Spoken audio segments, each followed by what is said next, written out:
Hey everybody.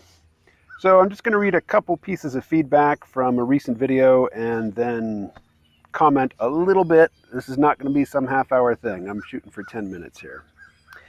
So first, these are both comments from a recent video, why I'm no longer a doomer, or why I quit being a doomer, something like that. Which, even though it wasn't intended to attract the attention of the algorithm, is closing in on 500 views, whereas my typical videos get 100, 150, somewhere in there. So again, lots of good comments to this video. I'm not going to be replying to all of them. The two that I'm going to reply to here both relate in one way or another to geopolitics. So first up is Barry, who writes, I guess this conversation depends on how doomer is defined. I read John Michael Greer's The Long Descent some time ago, and it made sense to me. So I will pause there and say that John Michael Greer in that book was saying that civilizations typically don't collapse quickly. They collapse over a period of centuries. And they do so in a catabolic fashion, which is to say they're eating themselves. And it's a sort of stair-step process where there will be a collapse of sorts, but then a partial recovery. And during the recovery, things can look so good that you think, that was just a one-time thing. We don't have to worry about it. It's onwards and upwards from here until, the next stair-step fall comes, and just repeat. And, over the course of any one human lifetime, you might see one or two or maybe three of those steps, but, not enough usually to see the pattern. Barry continues, time scale is the issue here, I think. All empires eventually collapse. Some do it with less catastrophe than others. The British Empire collapsed, but the UK managed to survive reasonably comfortably by becoming a colony of the United States. So I think that's hyperbolic.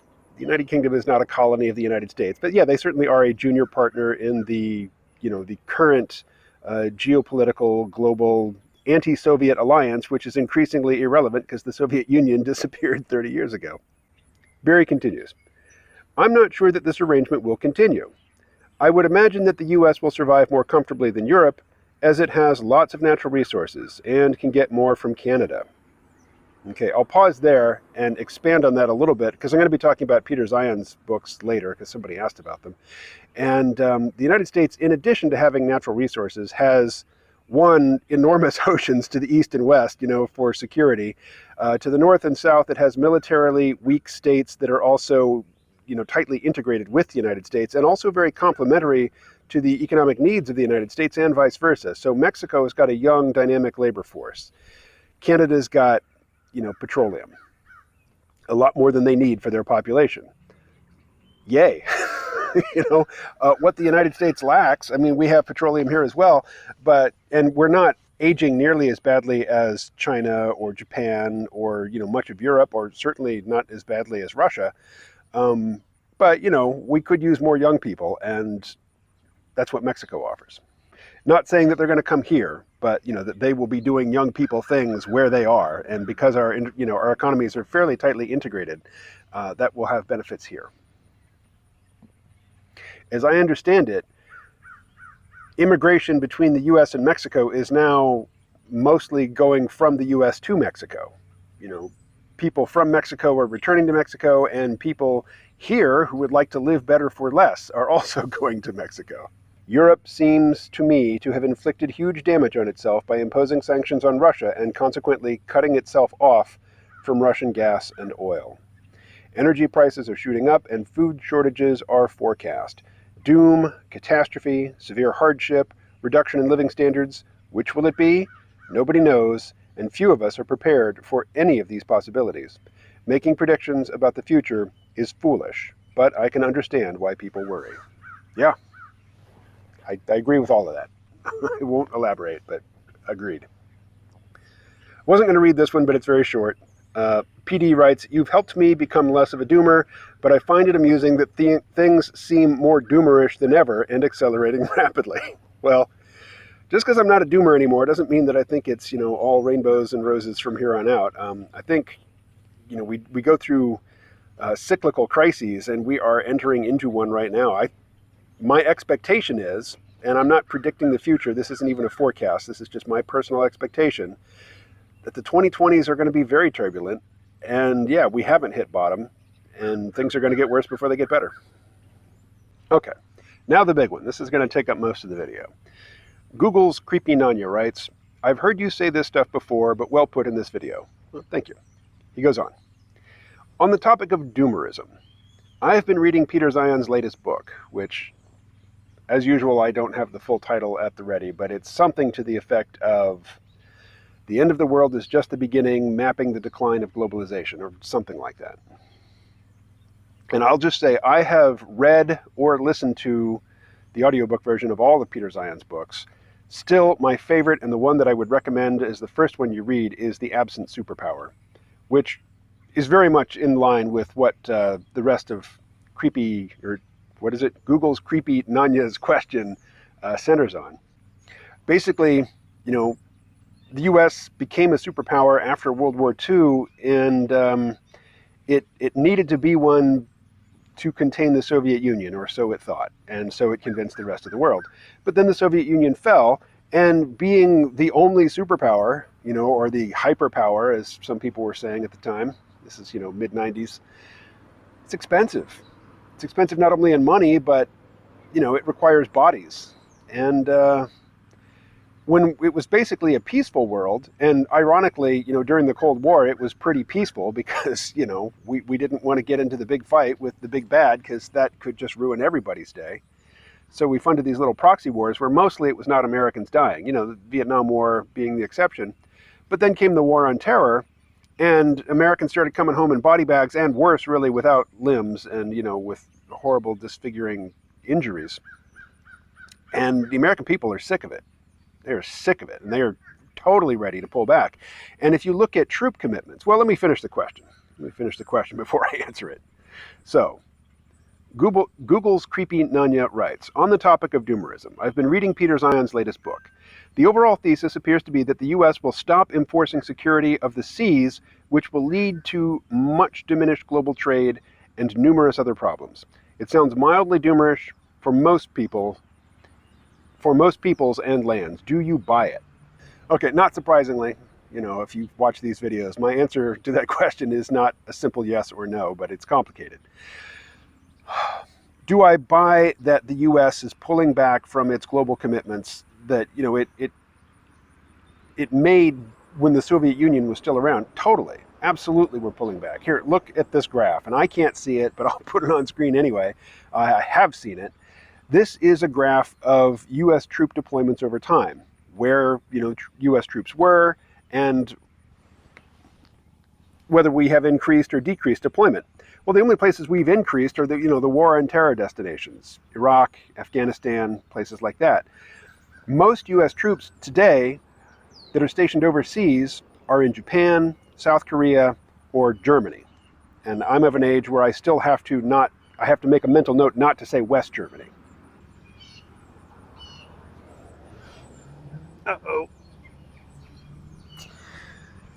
Now the guy who lives here is mowing his grass, so this isn't going to work.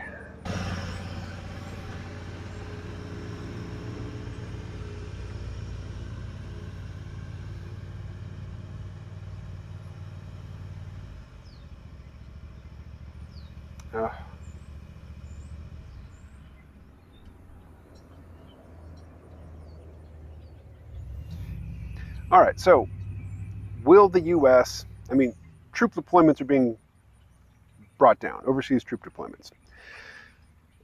But does that mean that the Navy is going to be diminished as well? Again, it's complicated, and more complicated than I realized. I did a little additional research before, jabbering here at the camera. And the U.S. Navy is in a weird position in that, the Navy is expensive. There are budgetary constraints and pressures to downsize, but at the same time, you've heard of the military-industrial complex, right? Well, President Eisenhower in his speech originally wanted to call it the military-industrial Congressional complex, because building big military hardware, and maintaining a high-tech standing army is a very industrially intensive process, which means there's a lot of money to be made building this stuff.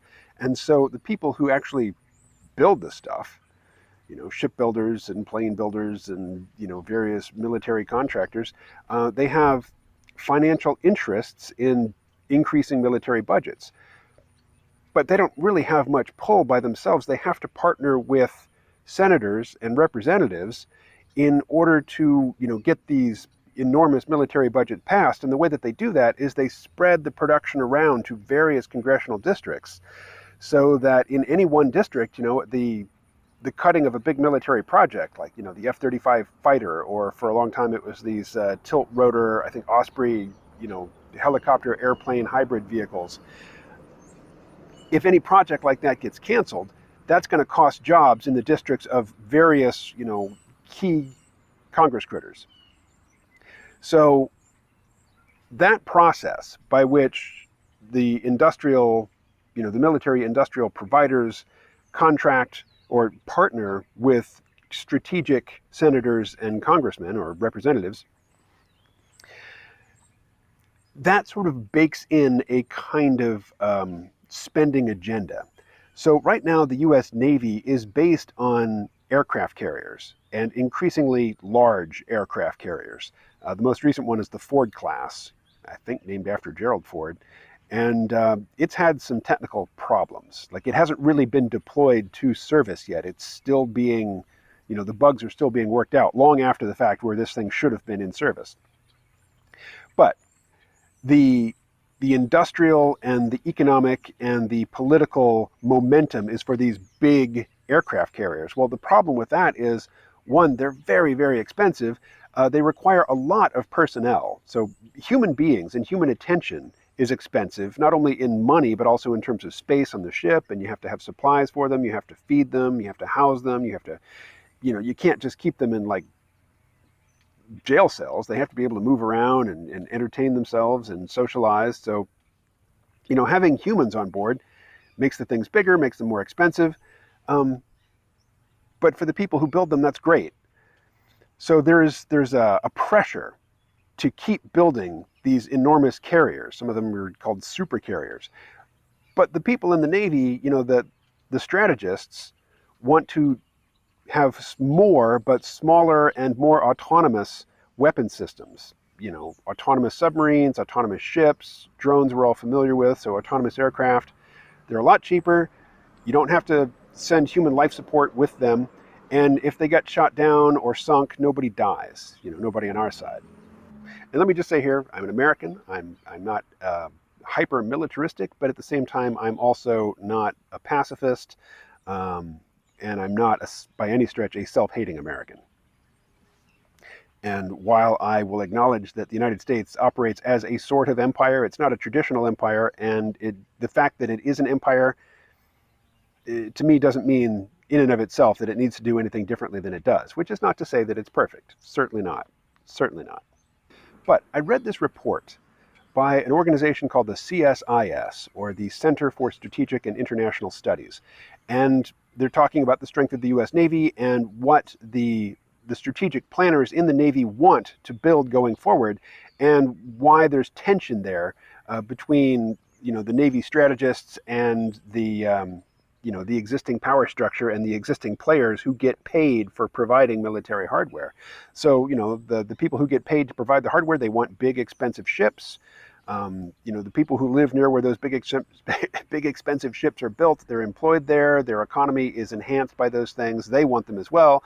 But the Navy wants smaller, nimble, more autonomous, and more numerous weapons systems.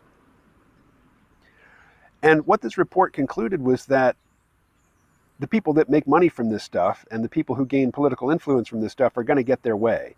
That the big, expensive, carrier group architecture is pretty much baked in until like 2040. Which is bad news if you consider the advent of the hypersonic cruise missile. Most missiles are ballistic missiles. They go up and they come down. And even if they're guided, they're still taking that ballistic trajectory. Whereas cruise missiles are, they're flying a horizontal path. If they're over land, could be just over the treetops. If they're over the ocean, barely over the ocean. These are like jet aircraft, except they're only going out. They're not coming back. And they can maneuver as they get close to the target to avoid, point defense systems. And nobody, as far as I know, has any defense against these things. And one of them can take out a supercarrier. All right. So Turns out that Donnie wasn't mowing; he was just pulling a cart with his big lawnmower tractor. But then he stuck around and did some loud stuff. So continuing indoors.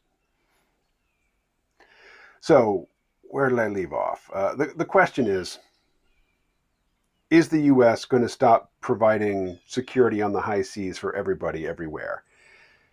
I think yes. But there's not going to come a day when the U.S. issues a press release saying, "Yeah, everybody, you're on your own. We're not providing the security anymore." There's just going to be places in the world where over time it becomes clear that it's not a priority for the U.S. that order be enforced there, regardless of who is being disrupted by the disorder. So think of the Indian Ocean coast of Africa. You've surely heard the phrase Somali Pirates. So pirates from Somalia, they, for a time at least, I'm not sure if it's ongoing, but they were hijacking ships, sometimes oil tankers, sometimes other sorts of ships. Oil tankers are the ones with the highest price tags, and the ones they were hijacking were mostly not American ships. A lot of them were from Scandinavian countries, and the owners of these ships decided that rather than have the U.S. come in and do a dynamic cleanup of the situation, they'd rather just pay the ransom. Just consider it part of the operating costs. And so the Somalis were asking for greater and greater ransoms over time, and the price that these shipping companies were willing to pay turned out to be pretty high. So I think that there'll be more and more hotspots developing over time. And the U.S. is not going to announce, hey, we're not going to take care of this. They'll just suppress the story here in the U.S. And, what other people abroad think, well, who cares? But we absolutely will be, enforcing security in the places where the U.S. and its strategic allies, its close strategic partners like South Korea, Japan, Canada and Mexico, they're kind of covered by just the U.S. defending its own borders. In fact, the U.S., I think, will maintain a renewed Monroe Doctrine, which is to say the U.S. will strictly control the coastlines of all of North and South America. Certainly no piracy will be allowed to take place along any of those coastlines, as long as the U.S. is in a position to prevent it, which I think it will be for a very, for the life of anybody watching this video.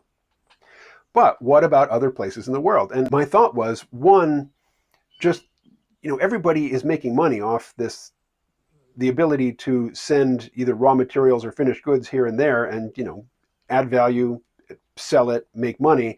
This is good for just about everybody. So one, I think just the fact that everybody's used to it, there's going to be a certain momentum to this new state of affairs, because nobody alive remembers the pre-war situation where if you wanted to send valuable stuff over water, you had to protect it yourself. Nobody remembers that. And so I think just the current situation is going to have a bit of momentum. It's not going to degrade immediately, and it's not going to degrade everywhere at a uniform rate. So I think for a long time, the fact that the U.S. isn't really expending the energy to provide safety in the high seas won't necessarily be noticed. But over time it will be noticed, and my thought was, well, maybe other players would take up the task. So the region right now that I think is on most people's minds, most people who are interested in strategy, who are not like everybody's interested in Ukraine right now. People who have no ongoing interest in military strength and deployment and geopolitical alliances, they're interested in Ukraine, and they might even be paying attention to how the war is going in Ukraine at a strategic level. But beyond the current thing, people who are interested in this in an ongoing way, the part of the world that we're interested in is the South China Sea, the Strait of Malacca, the Persian Gulf. These are strategic waterways that absolutely have to be kept clear, and populated. The land around these things is populated by people who don't get along very well. So think India and Pakistan, China, but that first island chain of nations right along the coast of China, Japan and Taiwan, most specifically, but also Vietnam. The Vietnamese are very pissed off at the Chinese and have been for a very long time. I mean, there's a long-standing animosity between Vietnam and China. And, China is exacerbating that by claiming all of the South China Sea as their exclusive economic zone, right up to the shores, right up to the places where, the Philippines, Philippine fishing waters. They're claiming mineral rights in places where, if you look at the map, this really should belong to Malaysia or Vietnam.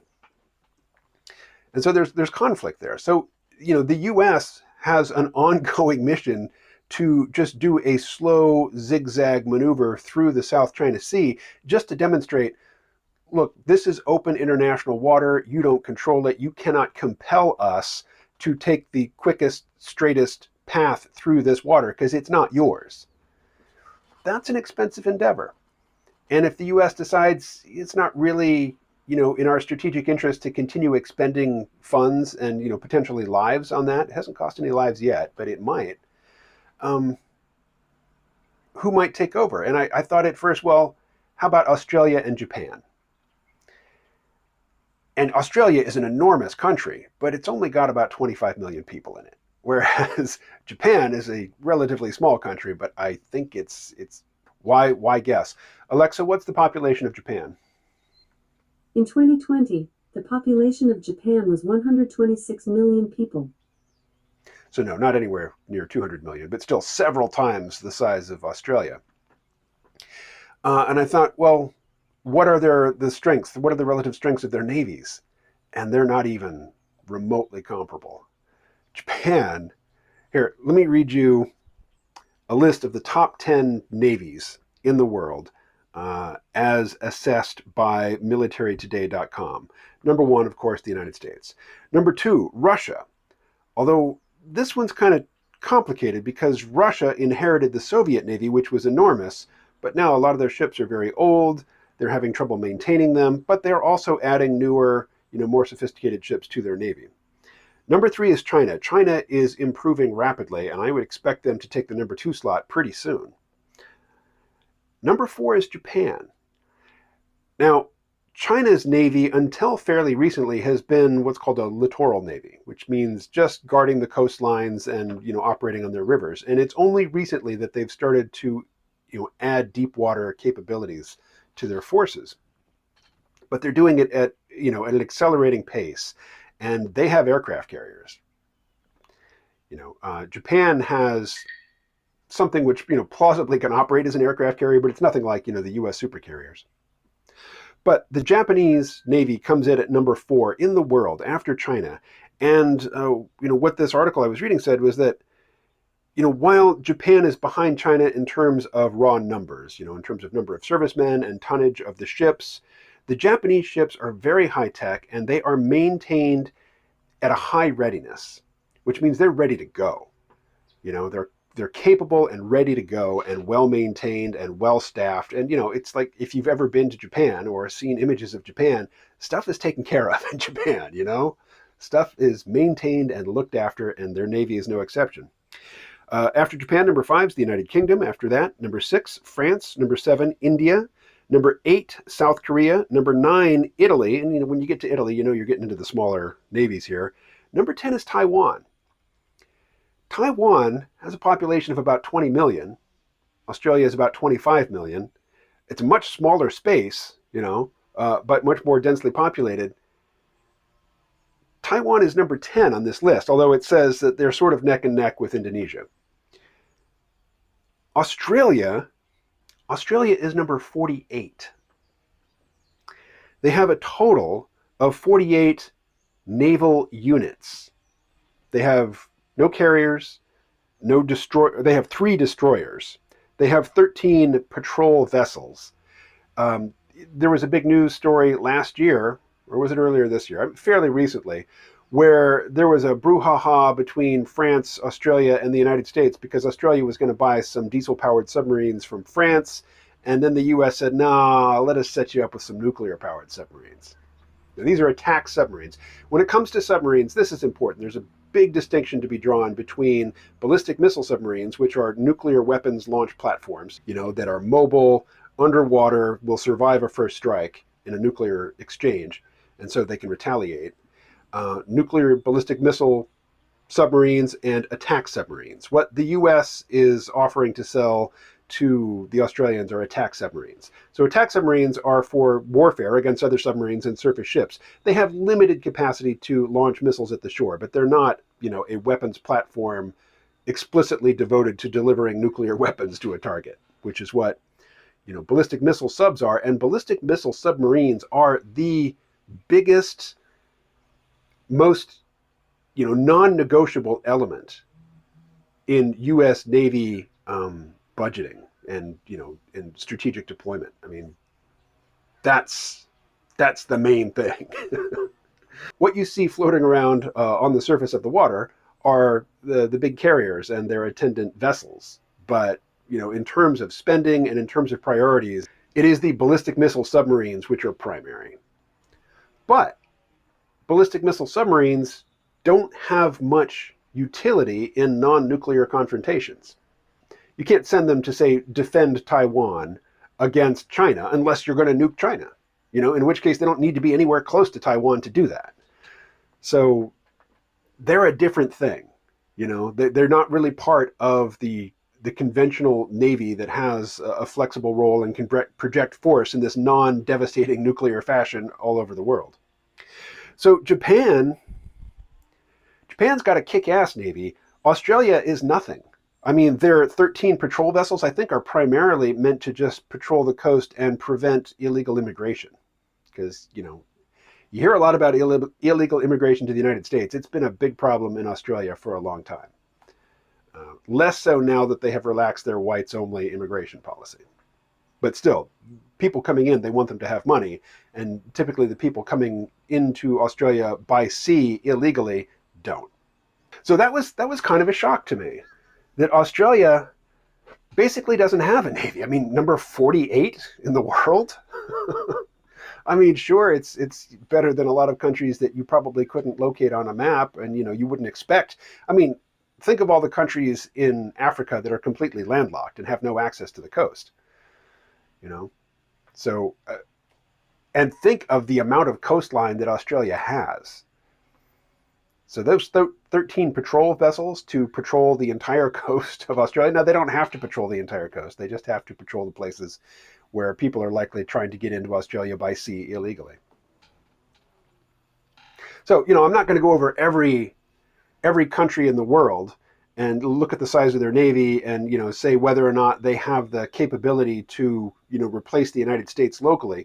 But if we just go through these top 10 nations again, the United States, Russia, China, Japan, United Kingdom, France, India, South Korea, Italy, Taiwan. There's not a single South American country on that list. There's not a single African country on that list. Like I say, South America, the U.S. is going to take care of that. But Africa, there's on the Atlantic side, I think maybe the UK and France would probably take care of at least the Northern Africa portion. On the Indian Ocean side, India is on this top 10 list. And India does have ballistic nuclear subs, by the way, as does China. I think India will be, the controlling power in at least the western half of the Indian Ocean.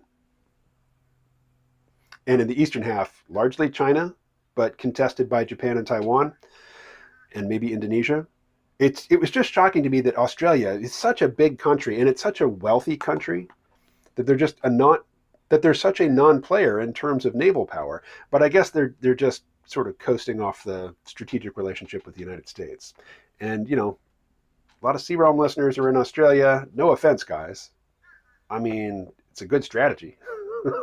Why spend money you don't have to spend? I remember I lived in Australia. I lived in Perth, which is a port city. And a huge U.S. carrier came into port there. And prostitution is legal in Australia. And the brothels all up in Perth sent the vans down to Fremantle to pick up sailors getting off the boats and take them to the brothels. Again, I think that's a better system than what we've got going here, which is, people seeking sex for pay and people seeking to provide sex for pay are criminalized, and they're, they have to operate under fear of arrest. That's no good. Different topic entirely. So I'm done.